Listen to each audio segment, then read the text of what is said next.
olhos me sondas, conheces-me,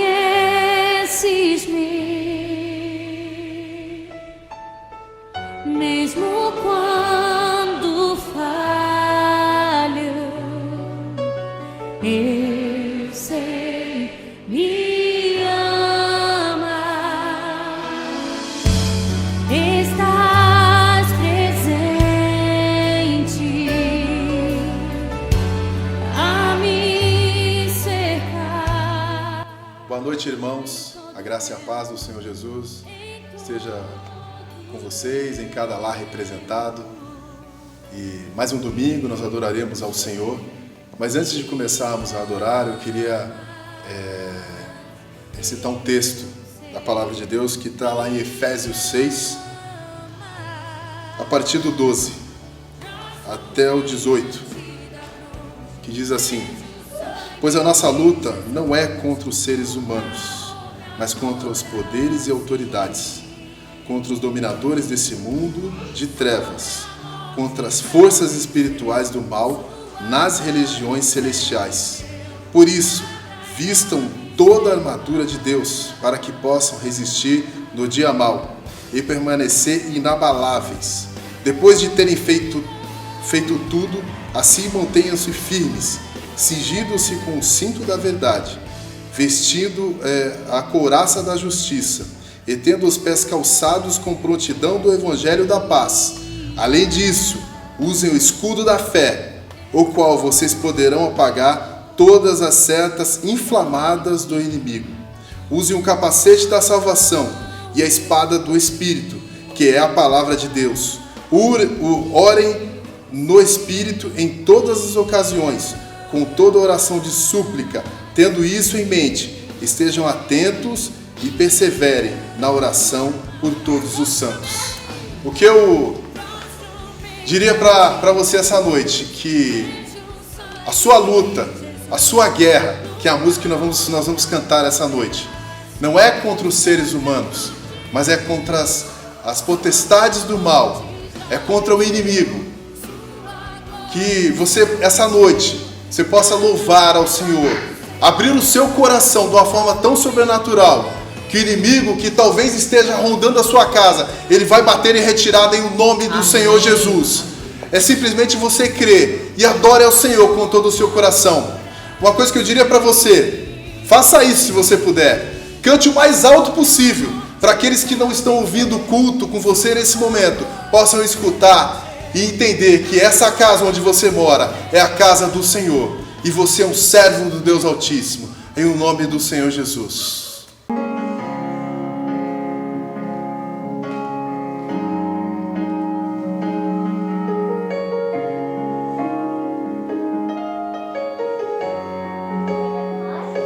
Assim que luto minhas guerras, assim que luto minhas guerras,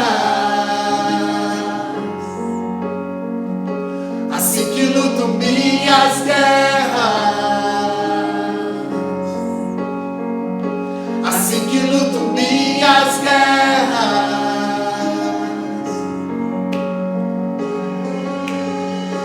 Parece que estou cercado, mas sou guardado por ti. Parece que estou cercado, mas sou guardado por ti, Jesus. Parece que estou cercado, mas sou guardado por ti. Parece que estou cercado, mas sou guardado por ti. Assim que luto minhas guerras, assim que luto minhas guerras, assim que luto minhas guerras, assim que luto minhas guerras.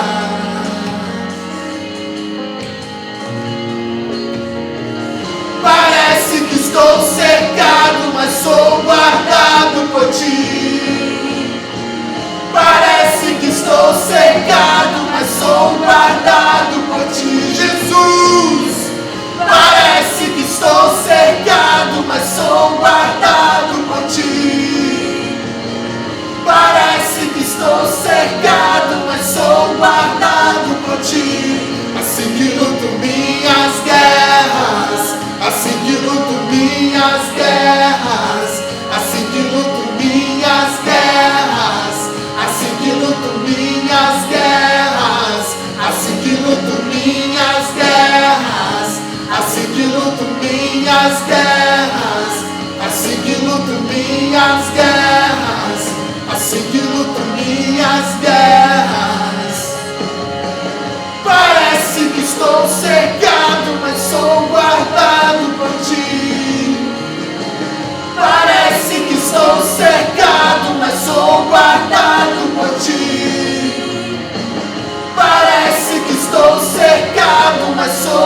guardado por ti.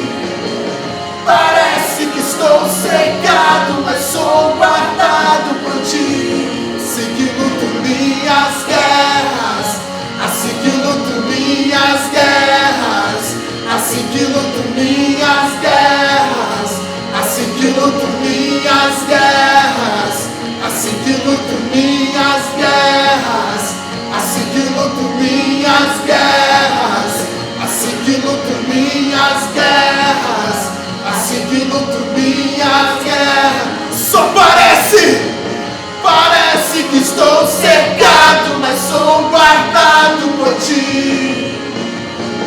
Parece que estou cegado, mas sou guardado por ti. Jesus!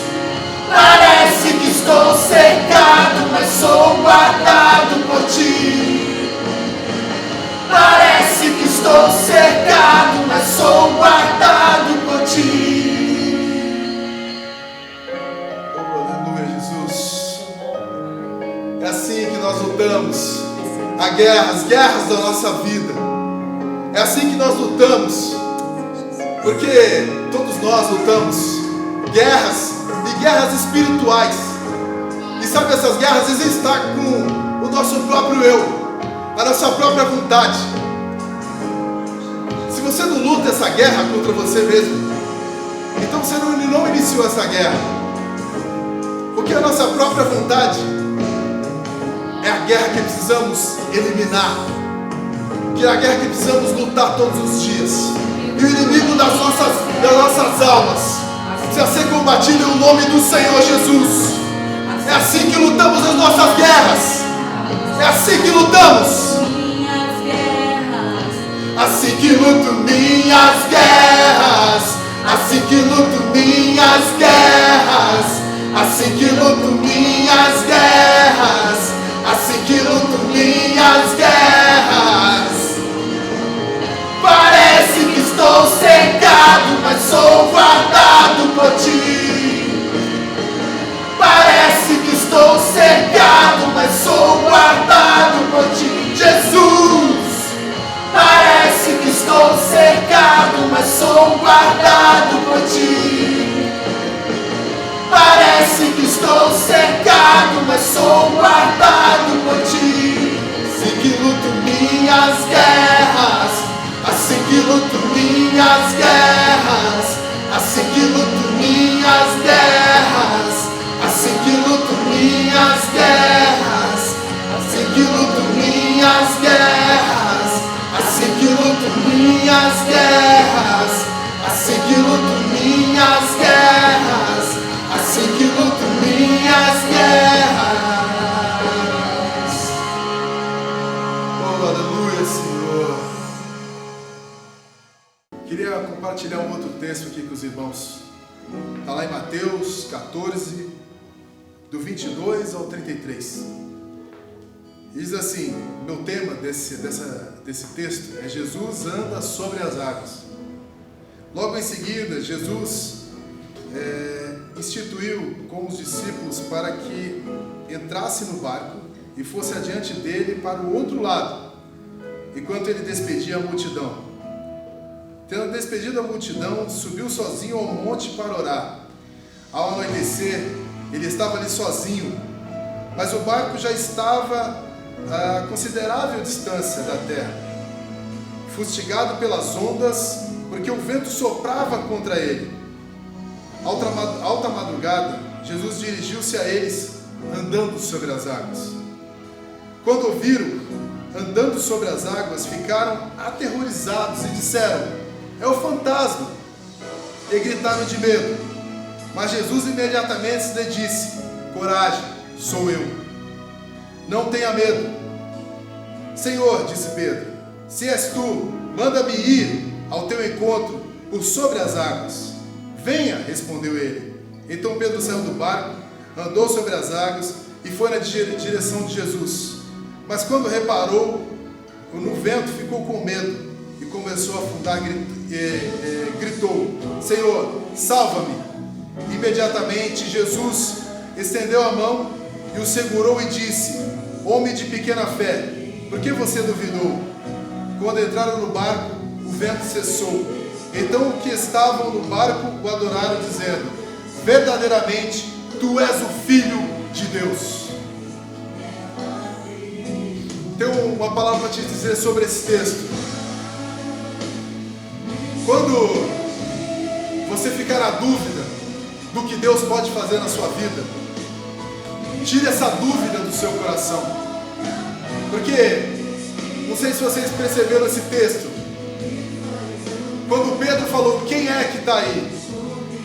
Imediatamente Jesus falou: sou eu. Então Pedro saiu e andou sobre as águas, mas de repente veio as ondas, o vento, e ele teve medo. O texto diz que ele teve medo, ele começou a afundar. Não deixe a sua vida afundar.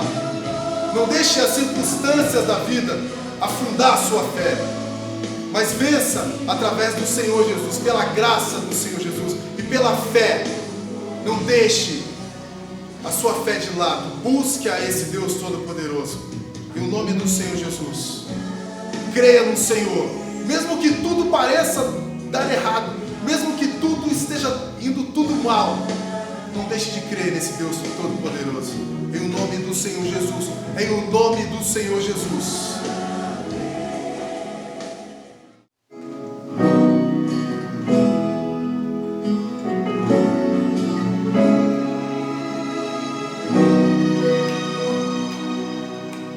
Se o sol se pôr e a noite chegar, tu és quem me guia.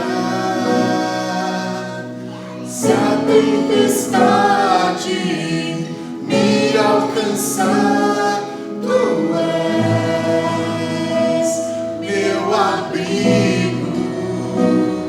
Se o mar me submergir, a tua mão me traz à tona pra respirar e me faz andar sobre as águas. Senhor, tu és o Deus da minha salvação. És o meu dono, minha paixão, minha canção e o meu louvor.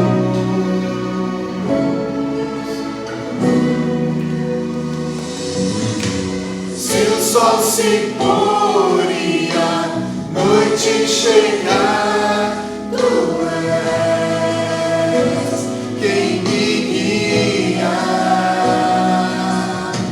Se a tempestade me alcançar, tu és meu abrigo.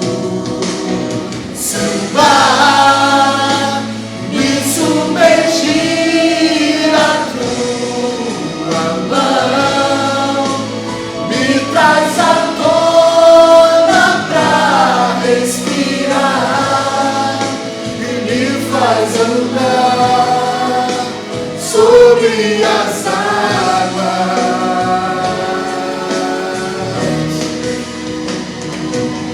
Tu és o Deus da minha salvação.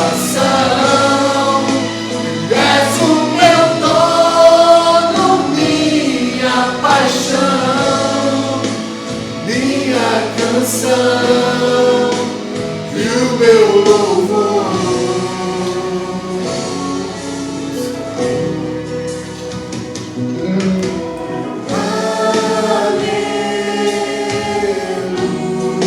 Aleluia.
Nova Jerusalém, tua noiva vai entrar.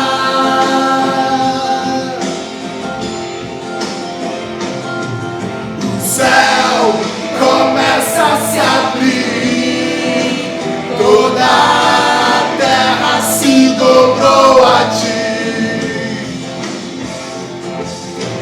Cristo, Rei dos Reis, veio nos buscar.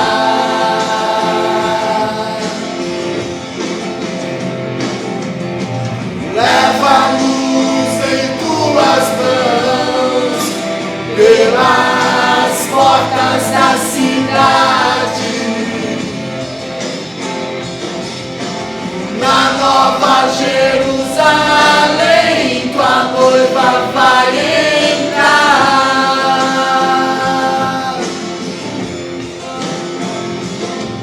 O céu começa a se abrir, toda a terra se dobrou a ti.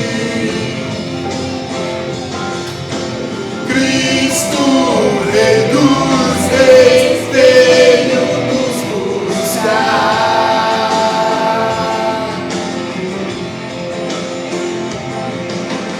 Leva-nos em tuas mãos pelas portas da cidade.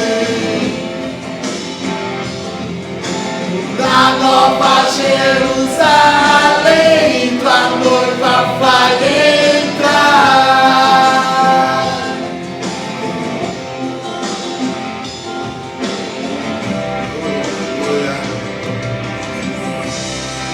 Louvado ao Senhor Jesus, estamos esperando, Senhor. Graça e paz a todos que estão conosco, mais uma noite, onde nós buscamos a face do nosso Deus para render-lhe o culto que é devido ao seu nome e para também gozarmos da santa comunhão dos santos, procurando fazer com que a palavra de Deus esteja viva em nós e produza os efeitos para os quais ela foi gravada. Quero pensar nessa noite num tema extremamente importante, porque diz respeito a nós como igreja. E o tema é servos do Deus Altíssimo. Eu quero orar antes, entregando tudo o que acontecerá ao Senhor, para que Ele nos use, para que Ele também cumpra a sua vontade. Senhor, eu louvo o Teu nome, porque mais uma vez o Senhor nos dá vida, o Senhor nos dá saúde, alegria, e nos faz, ó Deus, buscar a Tua face para nos alegrarmos, para que possamos, recebendo de Ti o alento, levarmos uma vida na paz do Senhor, uma vida boa, uma vida agradável, uma vida dedicada, cada um aos próximos, mas, sobretudo, nós queremos render ao Senhor o louvor e a glória que Te é devido. Recebe, ó Deus, e nos dirige em tudo, porque em tudo dependemos do Senhor. Eu oro e agradeço, em nome de Jesus. Amém. Inicialmente, apenas 2 versículos quero usar no livro de Deuteronômio. O livro de Deuteronômio foi aquele que implantou, aqui está retratada a lei com que o povo de Israel deveria seguir ao Senhor para ser abençoado. Então, no capítulo 10, versículos 12 e 13, nós lemos: Agora, pois, que é que o Senhor teu Deus pede de ti, senão que temas o Senhor teu Deus, que andes em todos os seus caminhos e o ames, e sirvas ao Senhor teu Deus com todo o teu coração e com toda a tua alma, que guardes os mandamentos do Senhor e os seus estatutos, que hoje te ordeno para o teu bem. Moisés estava sendo usado por Deus para preparar um povo do qual o Senhor poderia dizer: esse é o meu povo. E eu tenho certeza que em cada um de nós, quando nós pensamos nisso, nós gostaríamos de que Deus olhasse para nós com alegria e dissesse: aí está o meu povo, andando pela terra, fazendo minha vontade. O princípio queria nortear o povo de Deus, era o da obediência ao Senhor, que os havia constituído seu povo. Moisés passa a dizer o porquê desse princípio, o porquê da obediência, o que a obediência traz de bom e faz diferença. No texto que nós lemos, apenas 2 versículos, existem 5 verbos que requerem a ação daqueles que desejam, como eu, e eu espero que cada um que esteja nos ouvindo e participando também deseje ser considerados servos de Deus. Esses verbos são temer, andar, amar, servir e guardar. O primeiro desses verbos é temer. E nós precisamos entender o que Moisés está dizendo aqui. Porque esse temor do Senhor é a reverência que lhe devemos pelo simples fato dele ser quem ele é, dele ser Senhor, pela grandeza dele, pela beleza que ele se apresenta. Tememos como uma reverência a essa grandeza. Moisés afirma, no final do versículo 13, que isso é para o nosso bem. Que quando Deus diz, me obedeçam, Ele está fazendo isso porque sabe que isso será para o nosso bem. O segundo verbo é andar. Tanto no Antigo Testamento como no Novo Testamento, a vida de fé é comparada a uma caminhada. Temos uma vida que tem princípio, meio, fim, e isso já é uma caminhada que temos, cada um de nós, de fazer. Mas veja como Paulo retratou tão bem essa questão de que essa vida de fé, a vida de confiança em Jesus Cristo, traz para nós uma caminhada. Em Efésios 5:8, o apóstolo diz: porque noutro tempo erais trevas, mas agora sois luz no Senhor. Andai como filhos da luz. Ele estava dizendo assim, vocês antes eram trevas, ou seja, andavam e não sabiam o caminho, não podiam enxergar um caminho, porque não tinham a luz do Senhor. Mas se vocês, então, creram em Cristo, iniciaram uma jornada de fé, agora devem ser luz. E ainda em Efésios 5:15, ele aborda também esse tema, dizendo, portanto, vede prudentemente como andais, não como nécios, mas como sábios. Não como aqueles que não creem em Deus, mas como aqueles que usam o conhecimento de Deus para serem sábios em suas vidas. Nossa vida cristã começa com um passo de fé, quando confiamos em Cristo e entregamos nossa vida a Ele. Mas também depois nos conduz à comunhão diária com o Senhor, que nos orienta a andar nos seus caminhos. Aquilo que se iniciou num princípio vai caminhando e vai crescendo no conhecimento de Jesus Cristo. É uma caminhada de equilíbrio entre a fé e as obras. Às vezes, o mundo nos impõe solidão, como nesse tempo, mas o Senhor sempre está conosco. Basta buscá-lo. A comunhão é uma verdade em um fato presente em nossas vidas quando nós amamos a Deus, quando nós buscamos andar perante a sua face. Mas há um aspecto nesse andar que também fala de separação. Somos separados nesse andar com Deus por causa do caráter da santidade em que somos chamados. Deus nos chama em santidade, de maneira que aquilo que depõe contra a sua santidade não passa, não é mais, não pode mais ser um caminho de escolha nossa. Separação de todo pensamento do mundo contrária à palavra de Deus. Tão frequente entre nós. Parece que a palavra de Deus passou a ser algo símbolo de zombaria.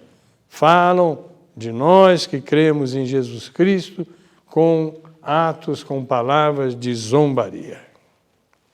Mas há um terceiro elemento, verbo, dentro deste versículo, desses dois versículos, que eu considero o elemento central da proposição de Deus para a obediência. Está no verbo amar. E há uma pergunta que qualquer um deve estar com o seu coração querendo fazer. É possível temer e amar a Deus ao mesmo tempo? Porque falamos que o primeiro verbo é temer, mas agora estamos dizendo que o centro disso é amar.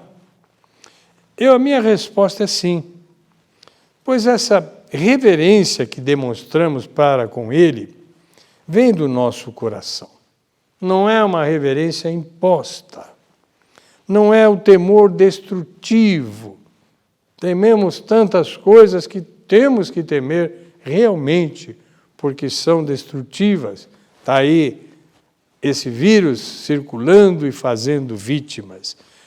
Mas, para com o Senhor, é um sentimento de uma profunda e amorosa entrega a alguém que, mesmo sendo superior, sendo excelso, sendo altíssimo, se agrada de ter comunhão com nós, pessoas tão imperfeitas e tão pequenas no nosso modo de agir. O amor a Deus, quando ele é verdadeiro, sempre se mostrará através de uma entrega voluntária, prazerosa. Ainda tenho algo a dizer a respeito do amor, e isso está em Romanos 13:10. Porque o amor é o cumprimento da lei. Romanos 13:10 diz: o amor não faz mal ao próximo, de sorte que o cumprimento da lei é o amor. Nós conhecemos o Decálogo, os 10 mandamentos, e nós sabemos que os 4 primeiros mandamentos são mandamentos que se referem a Deus, mas os 6 demais são mandamentos que se referem ao nosso relacionamento horizontal de uns para com os outros. E nós devemos amar ao nosso próximo para termos um relacionamento santo, agradável e aprovado pelo nosso Deus. Caminhando além, no quarto desses verbos, ele é o verbo servir. E a declaração para servir está assentada num caráter amoroso que devemos ter a Deus. Efésios 6,6 diz: não servindo à vista, como para agradar aos homens, mas como servos de Cristo, fazendo de coração a vontade de Deus. Servir requer obediência a quem nós estamos servindo. Você não consegue servir alguém se entrar em contradição com essa pessoa. Mesmo entre nós, humanos, é fácil nós seguirmos alguém que nós julgamos uma pessoa justa, uma pessoa amorosa, uma pessoa cordial. Aliás, isso é um dos almejos tão grandes na nossa pátria. Como nós desejaríamos que nossos dirigentes pudessem ser pessoas e agir para diminuir essa diferença enorme, gritante, que nessa pandemia se tornou mais gritante ainda entre pobres e ricos, os diferenciais terríveis que existem nesta classificação. Moisés continua a nos ensinar ao falar do caráter de Deus, esse caráter que vale a pena ser imitado e está expresso em seus atributos, qualidades, essência que o nosso Deus tem. Vamos analisar. O primeiro deles é que Deus é um Criador. Deuteronômio 10, 14 diz: eis que os céus e os céus dos céus são do Senhor teu Deus, a terra e tudo quanto nela há. Não há nada que os nossos olhos possam alcançar que não pertença ao Senhor. Nossas vidas pertencem a Ele.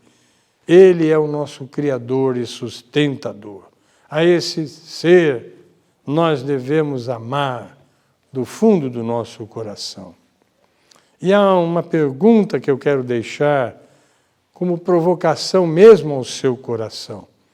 Quando o Criador do mundo é seu Pai, com o que você deve se preocupar? O que há que Ele não possa, no seu poder e amor, te privilegiar? O último desses verbos contido nesse texto inicial é o verbo guardar.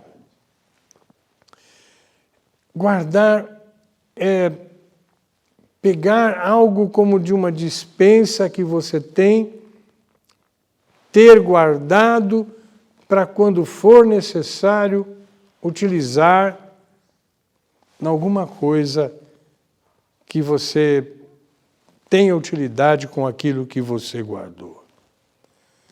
Mas, embora toda a criação seja reflexo de um Deus amoroso, nem todos conseguem aprender quem Ele é a partir da criação.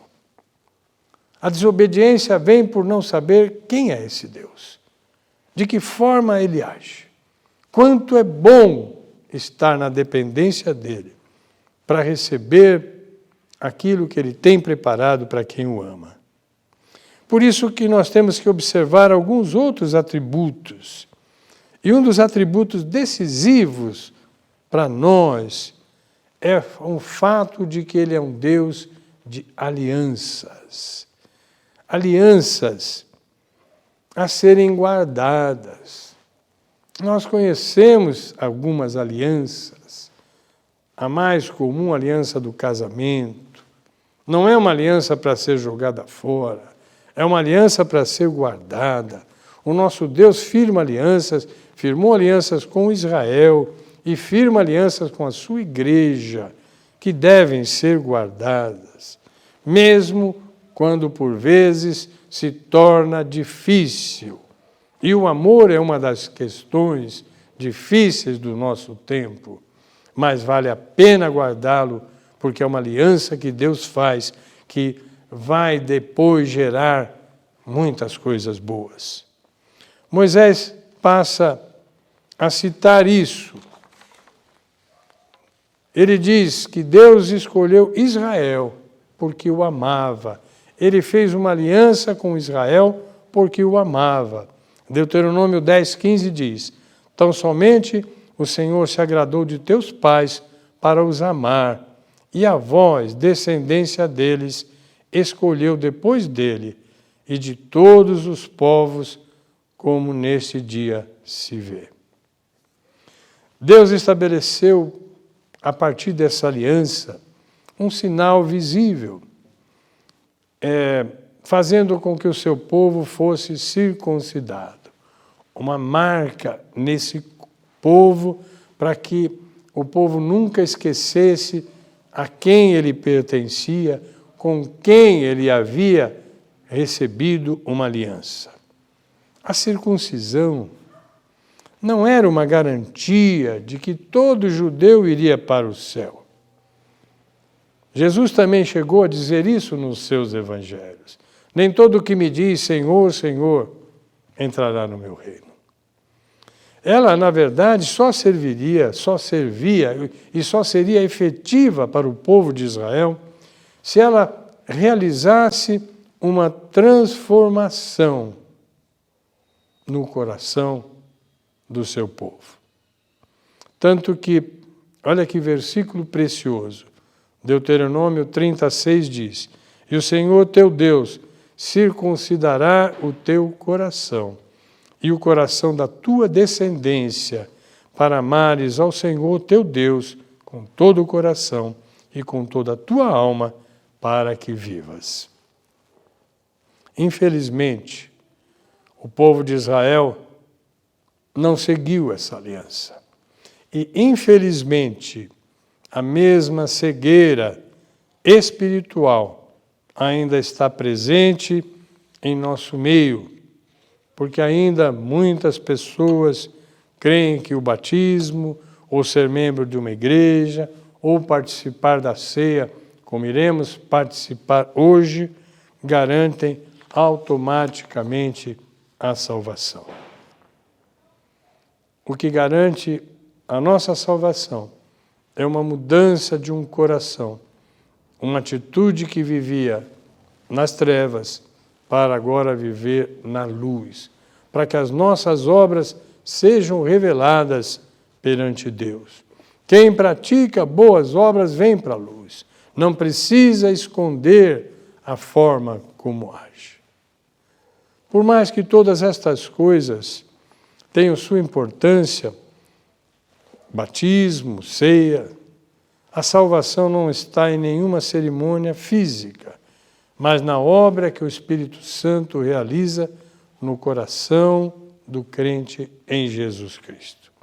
E eu quero terminar o meu pensamento indo para um texto de Filipenses 3, versículos de 1 a 10, para analisar esta ação do Espírito sobre nós, que nos garante santidade, nos garante que podemos, inclusive, participar da ceia do Senhor, de coração aberto, de cabeça erguida, sabendo que estamos de acordo com a vontade do nosso Deus.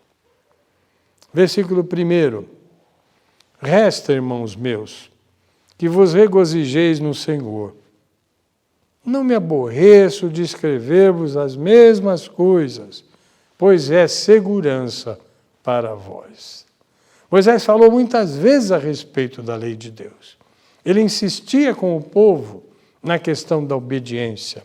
E Paulo aqui parece que repete essas coisas, porque ele diz: eu já vos tenho ensinado um caminho bom, agradável, perfeito, mas eu devo repetir sempre, para que não se esqueçam, que o nosso Deus está aprovando a nossa conduta, por isso devemos buscá-lo mais e mais. O versículo 2, guardai-vos dos cães, guardai-vos dos maus obreiros, guardai-vos da circuncisão. Guardai-vos, sabe o que ele está dizendo aqui? Daqueles que são cristãos apenas na aparência, que usam, às vezes, um vocabulário que eu costumo chamar de evangeliquez, falam palavras decoradas muito bonitas, mas no seu íntimo traem ao Senhor, não vivem uma vida de acordo com o nosso Deus. Porque a circuncisão somos nós. Olha a descrição da circuncisão que Paulo está chamando a atenção. Que servimos a Deus em espírito e nos gloriamos em Jesus Cristo e não confiamos na nossa carne. Ainda, olha, também Paulo vai chamar a atenção para quem ele era, ainda que ainda podia confiar na carne. Se algum outro cuida que pode confiar na carne, ainda mais eu. Circuncidado ao oitavo dia, da linhagem de Israel, da tribo de Benjamim, hebreu dos hebreus, segundo a lei, fui fariseu. Fariseu seria aquele sacerdote mais consagrado. Segundo o zelo, perseguidor da igreja, segundo a justiça que há na lei, irrepreensível. Olha o que ele está dizendo dele, e parece que ele agora está querendo se engrandecer. Mas nós vamos ver no passo seguinte o quanto todas essas coisas não fizeram dele alguém salvo, alguém separado, alguém justificado. Eram sim qualificações, mas não qualificações que eram capazes de por si mesmo gerar salvação. Mas ele continua, e aí ele se revela plenamente a Deus. Mas o que para mim era ganho, reputei perda por Cristo. Eu jogo fora todas estas coisas que eu achava que eu era, porque eu conheci algo muito melhor, que é seguir a Cristo. E, na verdade, tenho também por perda todas as coisas, pela excelência do conhecimento de Cristo Jesus, meu Senhor, pelo qual sofri a perda de todas estas coisas e as considero como escória. Há texto que diz, as considero como estrume, para que possa ganhar a Cristo. E seja achado nele. Esse termo Paulo usava muito. Ele dizia assim, a minha vida está escondida em Cristo. Ele dizia, está guardada nos céus em Cristo. Não tendo a minha justiça que vem da lei, mas a que vem pela fé em Cristo, a saber, a justiça que vem de Deus pela fé.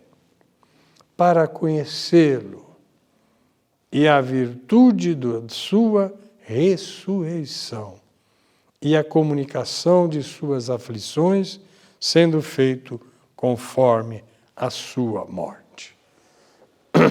Na ceia, nós celebramos a morte de Cristo, porque ele realmente se entregou por nós.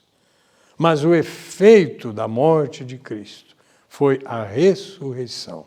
O poder que nos alcança hoje é a ressurreição de Cristo, que nos enviou do seu Espírito. Moisés coloca algo sobre Deus que nos ajuda a compreender a convivência entre o temor e o amor a Deus. Quando aponta o caráter de justiça em todas as atitudes de Deus. Ele diz, Deus é justo, e ele não pode agir senão pela sua justiça. E o Deus justo não pode negar sua justiça. Deuteronômio 10, 18 e 19 nos diz que ele faz justiça aos órfãos e às viúvas e ama o estrangeiro, dando-lhe pão e roupa. Por isso, amareis o estrangeiro, pois fostes estrangeiros na terra do Egito. Eu vejo muita gente brincando com estas qualidades.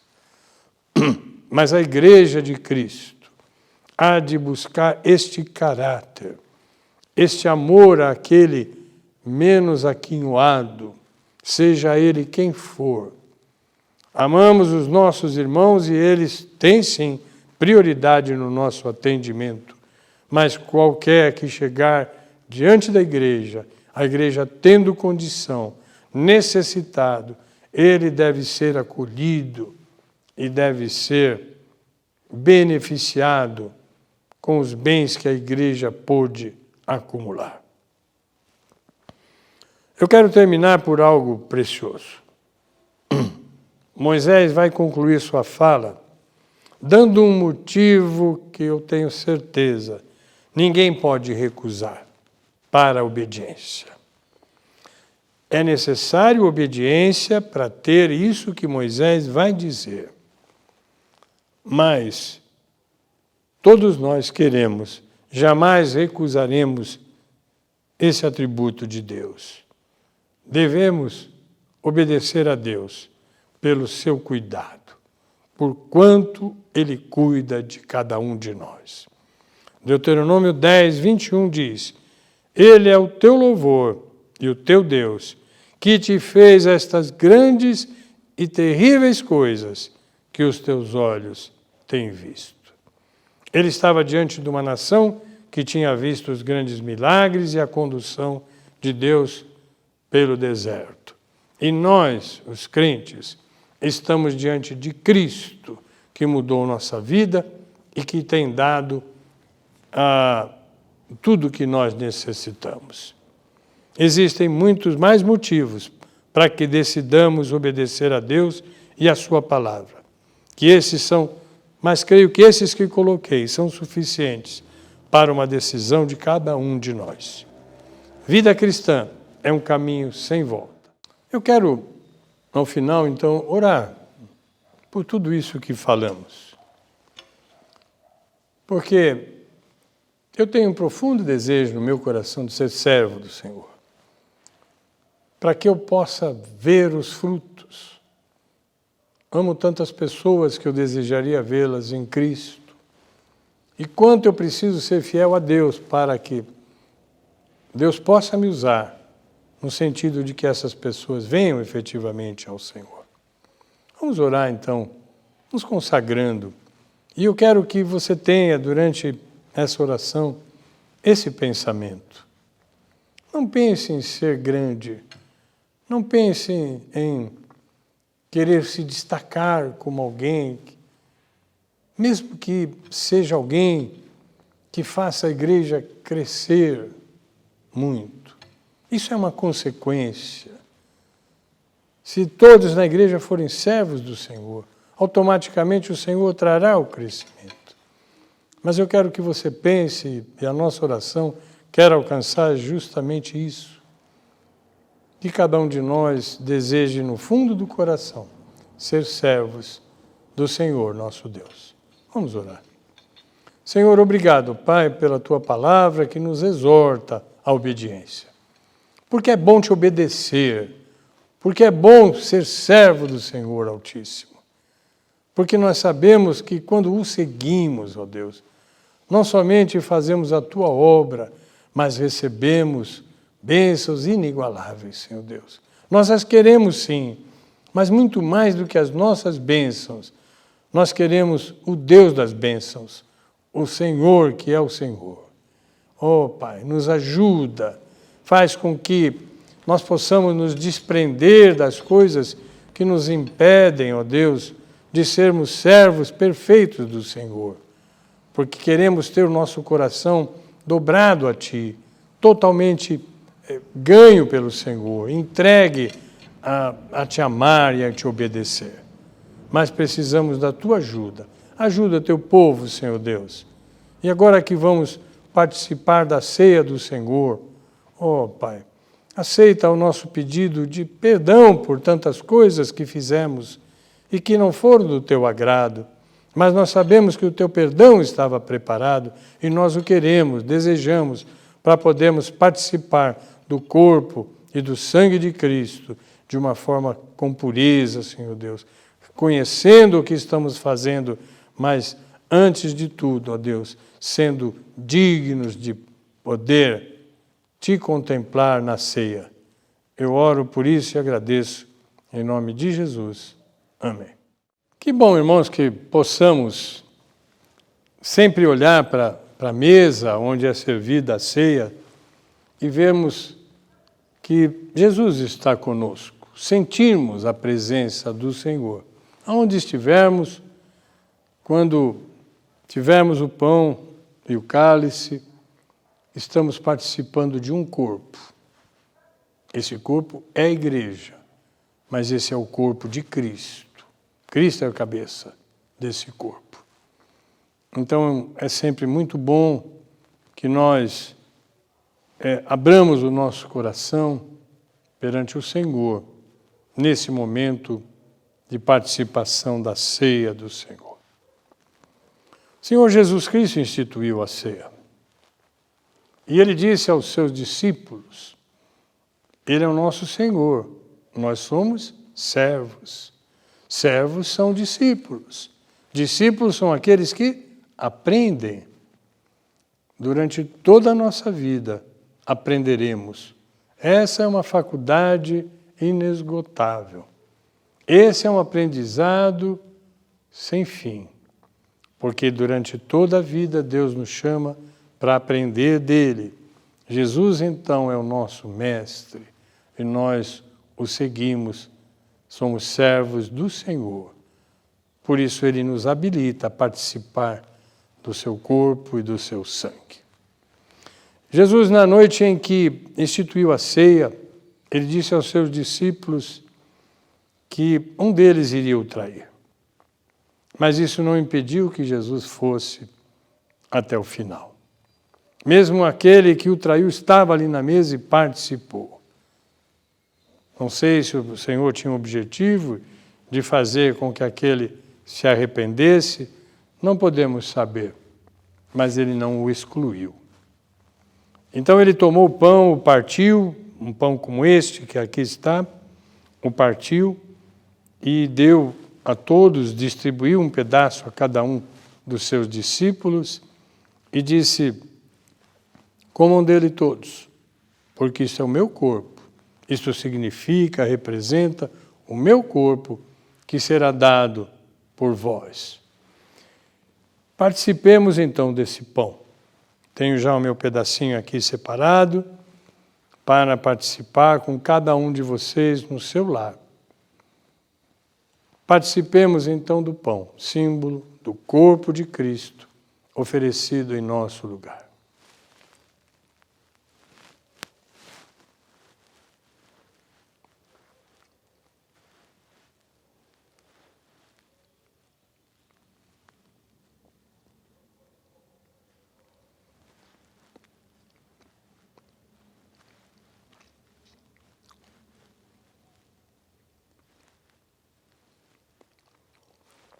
Da mesma maneira, o Senhor tomou o vinho, o suco da uva, e o colocou em cálices,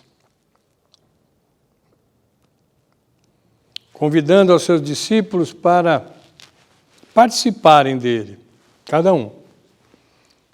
Isso significaria, então, um sangue a ser derramado.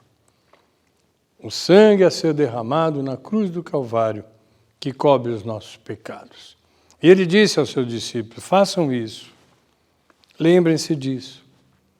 Lembrem-se do quê? De que eu morri por vocês. Que eu derramei meu sangue por vocês. Que eu fiz uma nova aliança neste sangue. Sangue de um cordeiro perfeito, sem defeitos, que purifica cada um de nós para sermos dignos de andar nos caminhos do Senhor. Participemos então do cálice, símbolo do sangue de Jesus, derramado em nosso favor na cruz do Calvário.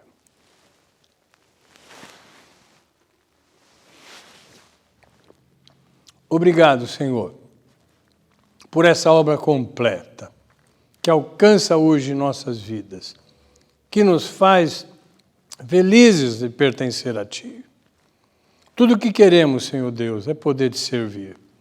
Tudo o que queremos, Senhor Deus, é sermos Teus servos. Nos ajuda, Senhor. Ajuda o Teu povo a estar sempre firme. Ajuda-nos nas nossas batalhas. São muitas, algumas difíceis, Pai. Mas nós confiamos que em Ti todas são para a glória do Teu nome. Por isso, nós Te clamamos, ajuda-nos, Senhor Deus. Ajuda nosso Pai. Em nome de Jesus. Amém. Quero ministrar então a bênção apostólica, após o que encerramos mais este culto. Espero que o teu coração esteja feliz por louvar e adorar ao Senhor. Isso é o que vale na nossa vida. Como a nossa vida é renovada, não é isso, irmãos? Eu sempre saio, às vezes cansados, porque eu tenho uma luta espiritual. Quando vou à palavra de Deus e tento aplicá-la às vidas, isso é uma luta espiritual. Mas, mesmo cansado, saio regozijando, porque foi mais um culto que pudemos prestar. Isso é tão agradável. É tudo aquilo que necessitamos. Receba, então, onde está a bênção do Senhor. Nós precisamos dessa bênção. a cada dia, a cada momento. Não sabemos quando será necessário que Deus entre em ação na nossa vida, porque chega às vezes um ponto em que nós não temos uma ação efetiva por nós mesmos, mas o Senhor tem. Então essa bênção vem sobre estas coisas. Que o amor de Deus, o nosso eterno Pai, que a graça do nosso Senhor e Salvador Jesus Cristo, que a comunhão, a consolação e a alegria do Espírito Santo de Deus seja com todos vós e com todo o povo de Deus na face da terra. Amém? Deus seja louvado.